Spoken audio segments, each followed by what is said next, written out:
और वो सिर्फ ठाकुर कम्युनिटी पर खेल रहे हैं। धर्म को अफीम बनाकर लोगों को सुंगाकर उनका अधिकार 500 बच्चे हर साल चाहे लंदन जाएं चाहे हार्वर्ड जाएं वो फ्री में पढ़ पाएंगे।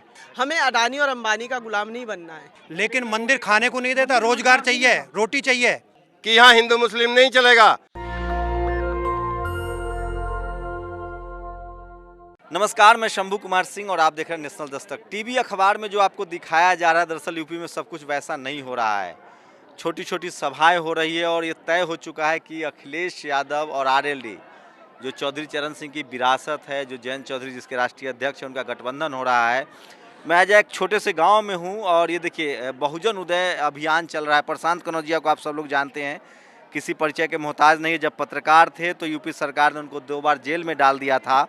उसके बाद उन्होंने तय किया कि वो राजनीति में आएंगे। लोकदल चुना उन्होंने, राष्ट्रीय लोकदल, और सोशल जस्टिस की पूरी जो लड़ाई है उसको जयंत चौधरी के कंधे पर डाला है। और सोचिए कि किस तरह से किसान आंदोलन कर रहे हैं। और अगर किसान जातियाँ जो गुर्जर समाज से हैं, जाट समाज से हैं, पटेल हो, मराठा हो, अगर ये बहुजन आंदोलन में जुड़ते हैं, सामाजिक आंदोलन में जुड़ते हैं तो फिर बहुत मुश्किल होगी धर्म की राजनीति में। एक बात तो साफ है कि आरएसएस ने धर्म की राजनीति करते हुए किसान आंदोलन को ख़त्म कर दिया है, किसान मुद्दे को ख़त्म कर दिया। और अब किसानों की ऐसी आफत आ गई है कि वो पिछले 1 साल से धरना भी दे रहे हैं। पूरा पूर्वांचल का इलाका है, जाट बहुल इलाका है। प्रशांत आज खुद आए थे, मेरे कैमरामैन आपको दिखाएंगे। शेड्यूल कास्ट का ये मोहल्ला था, उनके बीच बहुजन अभियान इन्होंने शुरू किया है। काफ़ी संख्या में, एक नुक्कड़ के हिसाब से देखें तो काफ़ी संख्या में लोग आए थे। लोगों से भी बात करेंगे, लेकिन प्रशांत से बात करेंगे क्या रणनीति है। प्रशांत, क्या रणनीति है आप लोग की, कैसे लड़ेंगे आप लोग, क्योंकि उनके पास टीवी और अखबार है, यही रास्ता है आप लोग का, नुक्कड़ सभा? देखिए, जब टीवी अखबार नहीं था तब भी बाबा Saheb Ambedkar one of the most popular leader थे, चौधरी चरण Singh one of the most popular leader थे। तो हम ये अखबारों और टीवी के मोहताज नहीं है। मुझे लगता है कि हम लोग ग्रास रूट लेवल पर जा रहे हैं। आज लोगों को पद बांटा गया है, ये हर व्यक्ति 100 आदमी जोड़ने का काम भी करेगा। तो हमारा मुझे लगता है आप कह रहे हैं चौधरी चरण सिंह ने कहा था कि एक नज़र संसद पर और एक नज़र खेत पर। बिल्कुल, पिछले धर्म की राजनीति में इस पूरे इलाके से सबसे ज़्यादा सांप्रदायिक इलाका है ये, सबसे ज़्यादा कास्ट एट्रोसिटी और सांप्रदायिकता हुई है। लोगों ने बीजेपी के ध्रुवीकरण को शिकार हुए, वोट दिया है। क्या अब वो टूट रहा है किसान आंदोलन से, या फिर अभी भी गलतफहमी है? नहीं, बीजेपी के पास देखिए 2-4 कम्युनिटी का वोट है और वो सिर्फ ठाकुर कम्युनिटी पर खेल रहे हैं। मैं आपको ऑनेस्टली बता दूं, सारे कमेरे कौम, चाहे गुजर हो, जाट हो, जाटव हो, वाल्मीकि हो, धोबी हो, खटीक हो, धनगर हो, ये सभी जातियाँ जो उपेक्षित रही हैं पूरी सरकार के अंदर, वो वोट देने जा रही हैं और वो साथ आ रही हैं, क्योंकि उनका मानना है कि भारतीय जनता पार्टी जातिवाद की पार्टी है। धर्म को अफीम बनाकर लोगों को सुंगाकर उनका अधिकार छीनने का काम आप राष्ट्रीय अध्यक्ष बनाए गए हैं एससी सेल के, आप कैसे जोड़ रहे हैं, दलित समाज को कैसे जोड़ रहे हैं, क्या प्राथमिकताएं हैं आपकी अगर आप लोग सरकार में आते हैं तो? देखिए, प्राथमिकता यह है कि 2 अप्रैल भारत बंद का जो सबसे ज्वलंत मुद्दा है, 2 अप्रैल भारत बंद के मुकदमे वापस लेंगे। साथ ही साथ SC ST OBC के बच्चे 500 बच्चे हर साल चाहे लंदन जाएं चाहे हार्वर्ड जाएं वो फ्री में पढ़ पाएंगे। कांशीराम, मान्यवर कांशीराम शहरी श्रमिक योजना बनाई, जिसमें शहर के जो श्रमिक हैं उनकी आय को सुनिश्चित करने का काम। बताइए, कोई सोचा नहीं, या हम सोच रहे हैं कि उनकी आय सुनिश्चित होनी चाहिए। महिलाओं को आरक्षण, प्रकाश सिंह की जो कमेटी की रिपोर्ट है वो लागू करने का। पुलिस में रिफॉर्म, क्योंकि पुलिस की मार सबसे ज़्यादा दलित पिछड़ा झेलता है। तो जब तक उसमें रिफॉर्म नहीं होगा तब तक उसका किसी का फायदा नहीं होगा। जयंत चौधरी के साथ एक प्लस पॉइंट है कि हाथरस में वो गए थे, उन पर लाठी चार्ज हुआ था। इस्लाम जी हैं, बहुजन आंदोलन करते रहे लंबे समय से और मुस्लिम समाज से हैं। क्या सबसे बड़ा ध्रुवीकरण हुआ था यूपी में इसी मुजफ्फरनगर से और इसी पश्चिमी उत्तर प्रदेश से, क्या वो अब आप लोग ख़त्म कर पाएंगे? देखिए, ध्रुवीकरण के लिए कैराना आए 3 दिन पहले योगी जी, उनका इरादा सिर्फ ध्रुवीकरण है, उनके पास कोई मुद्दा नहीं है। उन्होंने विकास नहीं किया, उन्होंने सिर्फ नफरत फैलाना चाहते हैं। हम बहुजन समाज को जगाने आए हैं। जो बहुजन समाज मान्यवर कांशीराम जी ने जिसको जगाया था वो कंफ्यूज हो गया था। अभी उसको जो है जयंत चौधरी जी की लीडरशिप में, क्योंकि जयंत चौधरी जी ने आदेश दिया कि इनको जो है संगठन में भागीदारी बनाओ, बड़े बड़े जितने भी जिम्मेदारी के पद हैं वो बहुजन समाज को दो और उनको फिर सत्ता में आने के बाद हिस्सेदार बनाओ। मुस्लिम और जाट एक आ पाएंगे एक मंच पर? पूरा बहुजन समाज, देखिए ओनली जयंत जी कह रहे हैं कि ओनली मुस्लिम जाट नहीं, दलित समाज, OBC समाज, जब सब जुड़ेगा तभी जो है सत्ता का मजा आएगा और तभी सत्ता बनेगी और ये जुड़ने जा रहा है। चलिए, आप जाट समुदाय से होंगी मैम, हैं जी। तो क्या सबसे ज्यादा आप लोगों ने धर्म के नाम पर वोट किया इस इलाके से? अब खुश रहिए, अब क्या दिक्कत है, मंदिर बन गया? नहीं, मंदिर हमें कभी नहीं चाहिए था। हमें चाहिए था विकास, हमें चाहिए था बच्चों की शिक्षा, हमें चाहिए थे बच्चों के लिए रोजगार, जो हमें नहीं मिल पाए इस सरकार अरे में। मंदिर भी बन गया और अब तो आप लोग अंबानी अडानी के नीचे काम कीजिए, माला आपकी जमीनें जाएगी, कॉर्पोरेटाइजेशन होगा, बड़े बड़े बिल्डिंगें बनेंगी। नहीं नहीं, हम स्वतंत्र थे और स्वतंत्र रहना चाहते हैं। बहुत मुश्किल से हमारे स्वतंत्रता सेनानियों ने हमें आज़ादी दिलाई थी 1947 में। हमें अडानी और अंबानी का गुलाम नहीं बनना है। हमें अपने बच्चों को शिक्षित करके उन्हें अच्छे रोजगार देने, जो कि पिछले 10 साल से हम देख रहे हैं कि हमारे बच्चों को रोजगार नहीं मिल क्या पाया। दिक्कत है योगी जी से? योगी जी से दिक्कत नहीं है, उनकी नीतियों से दिक्कत है। उनकी नीतियां जनमानस के लिए, आम मनुष्य के लिए है ही नहीं। उनकी नीतियां अरे मुसलमान टाइट कर रखा है, अब क्या चाहिए? नहीं, मुस्लिम टाइट कर रखा है, मतलब मुस्लिम हमारा भाई है। हाँ, मुस्लिम ये हमारा अब है ये हैं? हाँ, क्या नाम है सर? जगत सिंह है मुस्लिम भाई है ये? हाँ बिल्कुल मुस्लिम भाई है जी।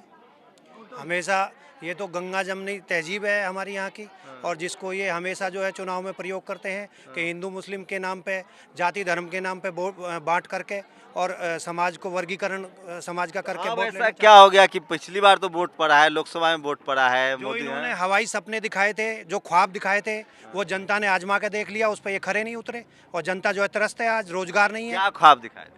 इन्होंने दिखाया था कि शहरों को स्मार्ट सिटी बना देंगे, गांवों को स्मार्ट बना देंगे, इतने रोजगार दे देंगे। युवा भटक रहा है बिल्कुल, और उन पे मुकदमे हो मंदिर रहे तो हैं। बन गया ना, मंदिर का वादा था देखो मंदिर मन में है, मंदिर मन में है, मंदिर होना चाहिए, ठीक है, लेकिन मंदिर खाने को नहीं देता, रोजगार चाहिए, रोटी चाहिए, किसान को उसका दाम चाहिए। मंदिर मुद्दा नहीं है, मंदिर मुद्दा नहीं है, जाटों के लिए मंदिर मुद्दा नहीं है, हिंदू मुस्लिम ही नहीं मुद्दा है। हिंदू मुस्लिम भी नहीं है। इन्होंने तो पहले जो कुछ बताएंगे, आ हाँ जाइए, बताइए बताइए क्या ना। चाहते हो? ये हिंदू मुस्लिम का मुद्दा नहीं है। हिंदू मुस्लिम कोई मुद्दा नहीं है। हमारा मंदिर और मस्जिद दिल्ली के बॉर्डर पे पड़ा है। पिछले 1 साल हो गए, 1 साल में 600 किसान मर गए। भारत सरकार के एक प्रतिनिधि को ये उनका उचित नहीं बना कि एक बार संवेदना व्यक्त कर दें। बड़े आदमी की कुतिया मर जाए तो उसके लिए संवेदना भारत सरकार का प्रधानमंत्री करेगा। लेकिन हम लोग तो दिल्ली से आए हैं, दिल्ली में हम लोग बैठ के कहते हैं कि वहाँ जो जाट समाज है ना, खासकर जाट गुर्जर, वो सब मंदिर के नाम पर वोट करेगा। बिल्कुल नहीं। बात सुनिए, इस बार इस भारतीय जनता पार्टी का ये अहंकार भी तोड़ देंगे, जो रावण का अहंकार है कि यहाँ हिंदू मुस्लिम नहीं चलेगा, यहाँ गन्ना चलेगा, किसान चलेगा, गांव चलेगा, देहात चलेगा, कृषि चलेगी, भाईचारा चलेगा। ये आप लोग हैं, सही कह रहे हैं आप हैं? जी भाईचारा चलेगा यहाँ। क्या इस्लाम भाई भरोसा है? आप तो पूरा इस इलाके में लंबे समय से देख रहे हैं, इस बार ट्रेंड बदल रहा है। देखिए ट्रेंड आप देख लीजिए, भारतीय जनता पार्टी सभा नहीं कर पा रही है, उसके एमपीओ को घेर घेर करके लोग वो कर रहे हैं, पीट रहे हैं। समझे जी। कोई आप ये ट्रेंड देखिए ना, परिवर्तन की लहर चल पड़ी है। बंगाल से बड़ी हार होने वाली है उत्तर प्रदेश में भारतीय जनता पार्टी। अरे प्रशांत जी देखिए, 62 जिलों में घूम कर आए, न्याय यात्रा करके आए हैं। अभी ये बहुजन उदय अभियान इनकी, देखिए ये लोग राष्ट्रीय लोकदल के कार्यकर्ता हैं, तो हो सकता है उसके साथ बोले, लेकिन एक बात तो तय है कि इनके पास टीवी अखबार नहीं है। जो आम लोग हैं, जो ऐसे छोटे छोटे लोग हैं, अगर ये नुक्कड़ सभाएं कर पाते हैं, लोगों को समझा पाएंगे, तब जाके चीज़ें बदलेंगे। क्या नाम है आपका? बॉबी। बॉबी, इस बार वोट दोगे?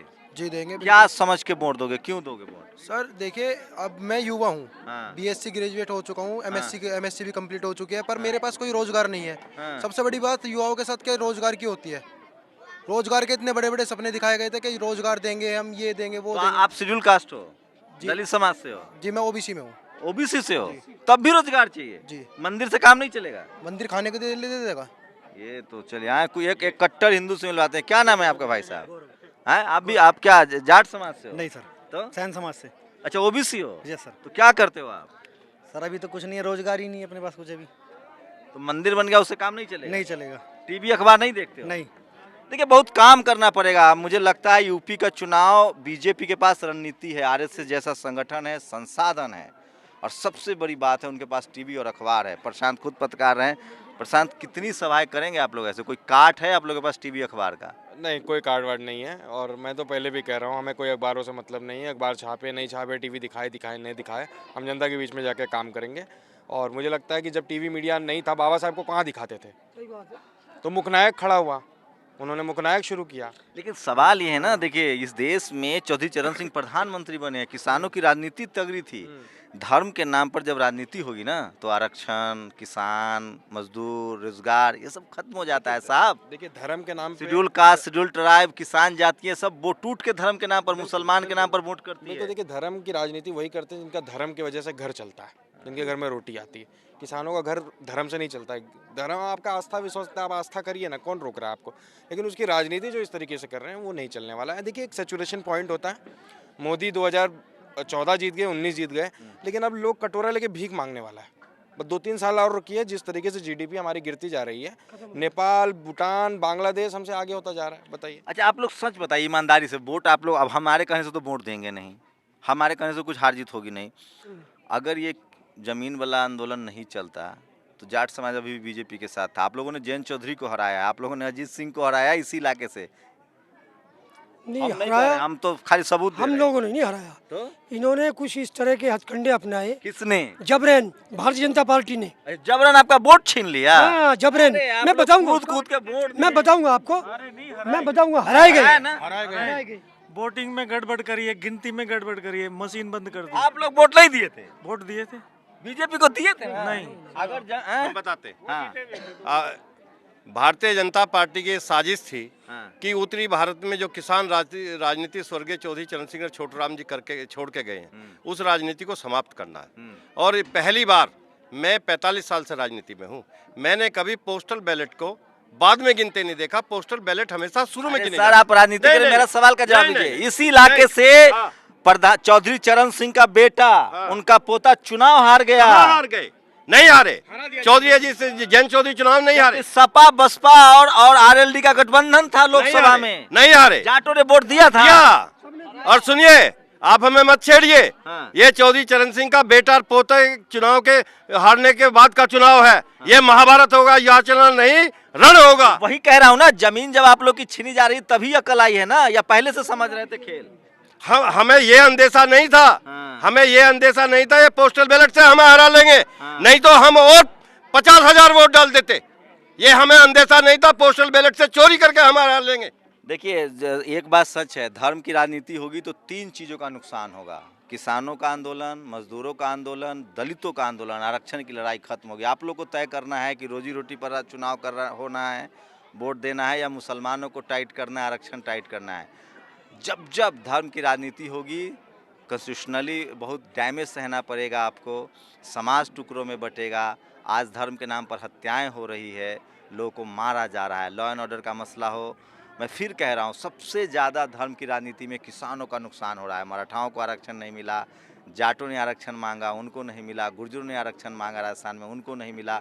पटेल हैं, नौकरी नहीं मिल पा रही, किसी कॉन्ट्रैक्ट बेस पे जा रहे हैं सब डिपार्टमेंट। वोट किसने दिया था? हम दे दिए थे क्या? हम तो दिल्ली की बात सुनी ना आपने, अभी बात सुनी मशीन की। मशीन में पता नहीं क्या क्या मशीन ने क्या कर दिया? और बहुत जो आप बताइए, महिलाएं झूठ नहीं बोलती है। जी, महिला की झूठ के लोगों ने जम के वोट किया है बीजेपी को, हैं? कर वोट नहीं किया, बिल्कुल गलत है, बेईमानी की गई। ये उनकी रणनीति थी। पार्टी का सार एक है, जय श्री राम नहीं चलेगा, राम राम जी चलेगा। नहीं वो मैं समझ गया, राम राम जी कीजिए, जय श्री राम कीजिए, मुझे कोई दिक्कत नहीं है। नहीं तो चलेगा। जब आप लोगों ने पिछली बार बीजेपी को वोट दिया था तो अब क्या दिक्कत है? अब की बार सारे के सारे इन्होंने रोजगार छीन लिए। जो इन्होंने वादा करा था कि 20 करोड़ नौकरी देंगे, मेरे विचार से अरे लाखों दिया जल रहा है अयोध्या में और देश का नाम रोशन हो रहा है पूरी दुनिया में। उन दियों से सुनो, उन दियों से उससे शिक्षा मिल जाएगी। छोटे छोटे बच्चे भी देखे होंगे तुमने बोतल में तेल भरते हुए, वो कहाँ जाएगा? उनकी तरफ ध्यान नहीं। इसका कोई काट है आप लोग के पास जो दिए जल रहे हैं 20-20 लाख? एक मिनट, हमारे पास इसकी भी काट है। हमारे अयोध्या में मंदिर बने, बहुत अच्छी बात है, लेकिन किसान का घर का मंदिर भी जले, उससे बड़ी बात मजदूर के घर में रोटी आए। 900 रुपये का सिलेंडर मिलेगा, 100 रुपये का पेट्रोल मिलेगा, डीजल पेट्रोल तमाम चीज के दाम बढ़ेंगे और किसान भिकमंगा रहेगा। अरे 50-50 एकड़ जमीन है, इससे क्या होगा? आप लोग अमीर आदमी हैं। हम लोग अमीर आदमी हैं। एक मिनट, हम लोग अमीर आदमी हैं। हम लोग 2-2 बीघे के किसान हैं, 2-2 ढाई बीघे के। इसीलिए तो जयंत चौधरी ने कहा कि ये सम्मान निधि जो भिकमंगे की हमें बना रहे, मैं इसको दुगनी करूंगा, 12,000 दूंगा। मतलब धर्म के नाम 15,000 दूंगा, धर्म के नाम पर वोट बिल्कुल नहीं देंगे। प्रशांत, सही में सुधार आ रहा है? बिल्कुल सुधार पार्टी हट से हट के बोलिएगा। नहीं नहीं, बिल्कुल बिल्कुल सुधार आ रहा है। देखिए लोग समझ रहे हैं ना। अब घर आओ, देखो बेरोजगार बेटा बैठा हुआ है पबजी खेलता हुआ, कैसा लगता है? बुरा लगता है ना लोगों को, तो बुरा लग रहा है। मार्केट जा रहे हैं, पेट्रोल खत्म, 100 रुपया कैसे भरा है? चलिए, प्रशांत दिल्ली में पत्रकारिता करते थे, अब गांव की खाक छान रहे हैं। इनका कमिटमेंट हमेशा रहा है। पत्रकार थे तो भी जेल गए हैं 2 बार योगी जी की सरकार में। अब देखते हैं कितना बदलाव ला पाते हैं। और ऐसे नेताओं की बहुत ज़रूरत है बहुजन समाज को, मुझे लगता है, युवा नेताओं की। और ये देखिए, मुझे एक चीज़ दिखानी है, अब मैं निकलूँगा यहाँ से। जय भीम लिखा हुआ है, ग्राम दौसा, बंजारपुर, गाजियाबाद जिला है, और ये पंचायत भवन है और जय भीम लिखा हुआ है। तो युवा लोगों से क्या आप लोग बात करेंगे भैया? हैं? नहीं, कोई नहीं बात करेगा? हैं? अरे ऐसी नॉर्मल बातचीत कीजिए। आज बहन जी के माँ का निधन भी हो गया है। क्या नाम है?